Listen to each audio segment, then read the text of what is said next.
ቤት የዝሙት ሰርታ ይቅርታ ጠየቀችኝ። እኔም በንዴት ንካሑን አወረድኩት። እሷም በሁኔታው በመጸጸት ራሴን አጋልጬልህ እንዲህ ትፈታኛለህ ብላ አዘነች።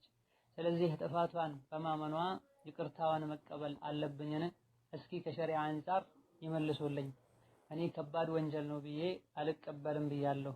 ምክንያቱም ችግሩ የተፈጸመው በረመዳን ወር ውስጥ ከካፍር ወንድ ጋር ነው የሚል ጥያቄ ነው። ነስአሉላህ ሰላመተ ወልዓፊያ ወነስአሉላህ አን ዩስሊሐ ሓለና ወሓለ ኡመቲና ወአን የሩደና ኢለይሂ ረደን ጀሚላ። ይህ እጅግ በጣም የሚያስደነግጥ የሚያሳዝን የሚከብድ ነገር ነው። አንዲት ሴት ባለትዳር ሆና ዝሙት መስራቷ ላጤ ሆና ፈት ሆና እንደምትሰራ ሴት አይደለም። አላህ ተባረከ ወተዓላ በሐላሉ ስላብቃቃ። ይህ ማለት ደግሞ ባለትዳር ያልሆኑ ዝሙት ይስሩ ማለት አይደለም። የጀሃነም ደረጃዎች እንደሚበላለጡት ሁሉ ለጀሃነም የሚያበቁ ወንጀሎችም ጸያፍነታቸው ይበላለጣል። ወይላ ዝሙት ለሁሉም ሐራም። አግብቶ ግን ሲሰራ አንድ ሰው ሐራምነቱ የከፋ ይሆናል። ሊጠብቃቸው ሊንከባከባቸው የሚገባ ጎረቤቶቹ ላይ ሲሆን ደግሞ ዝሙት የፈጸመው እንደዚሁ ይበልጥ የከፋ ይሆናል አላህ ዘንድ ተባረከ ወተዓላ።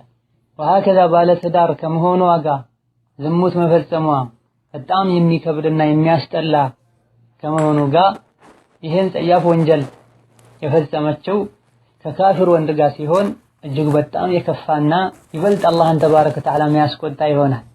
ላሁነ ሒሉን ለሁም ወላሁም የሒሉነ ለሁነ ብሎ በኒካህ እንኳ ለሙስሊም ሴት ካፊር ወንድ አይፈቀድላትም። ሊነካት ልትነካው አይገባም። እነዚህ ሁሉ ስህተቱን እጅግ በጣም ከባድ ያደርጉታል። ሆኖም ወየቱቡላሁ ዐላ መን ታብ ተውበቱን አሟልቶ ጸጽቶ የተመለሰን ሰው ሁሉ አላህ ተባረከ ወተዓላ ይቀበላል። ወኢኒ ለገፋሩ ሊመን ታበ ወአመነ ወዐሚለ ሷሊሐን ثم اهتدى ብሎ ተውበቱ ሁኔታውን አስተካክሎ መልካም ስራ ሰርቶ ከዛ በኋላም ዲኑ ላይ ቀጥ ያለን ሰው ሁሉ እንደሚመር አላህ ተናግሯል።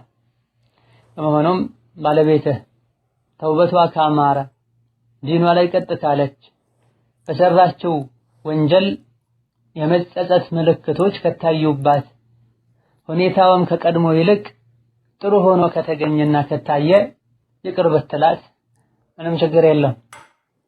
ተውበቷ ትክክል እስከሆነ ድረስ ይሄን እስካየህ እስካመንከበት ድረስ ዲኗ ላይ ከድሮ የተሻለ ጥንካሬ እስቲቃማ ከታየባትና ከሌላ ጊዜ የተሻሉ ዒባዳዎችን የምታደርግ ከሆነ አብዛኛውን ጊዜ እንዲህ አይነት ችግር የሚፈጠረው ወይም ባል የሚስቱን ሐቅ ባለመጠበቁ ነው፣ አሊያ ደግሞ እሷ ዲኗ ላይ ደካማ በመሆኗ ነው።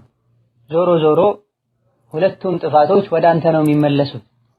እማ የባለቤትህን የአልጋ ሐቅ አለመጠበቅህን አላህ ተባረከ ወተዓላ ውስጧ ላይ የፈጠረውን ስሜቷን ባለማርካትህና የምትፈልጋቸው ነገሮችን ባለማሟላትህን፣ ወይማ ዲኗ ላይ እምነቷ ላይ ደካማ መሆኗን እያየህ መጥፎ ነገር እየሰራች መጥፎ ነገር እያየች አይተህ ማጽደቅህ ነው ለዚህ ያበቃት።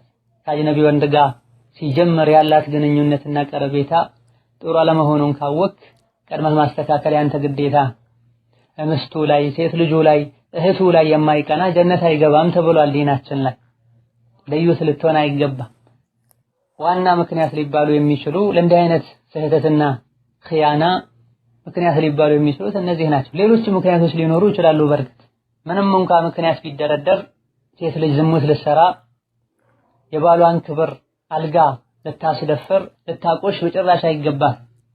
ያደረገችም እንደሆነ ቅጣቷ የከፋን አማናን ያለመጠበቅ መጨረሻው ውርደት። መፍታቱን ወይም መመለሱን በተመለከተ ከላይ እንደተገለጸው ተውበቷ ካማረ ከልቧ ተወብታለች ካልከና የመተውበት ምልክቶች ከታዩባት ለአላህ ብለህ ሰትረህ ብታኖራት አላህ ይሰትርሃል። ኸይር ነው መልካም ነው እንላለን። ተውበቷ ካላማረ በምታየው ነገርም ካረካና ካልተደሰትክ መፍታቱ የተሻለ ሊሆን ይችላል። ነስአሉላህ አን የቱባ ዐለ مشاكل القضايا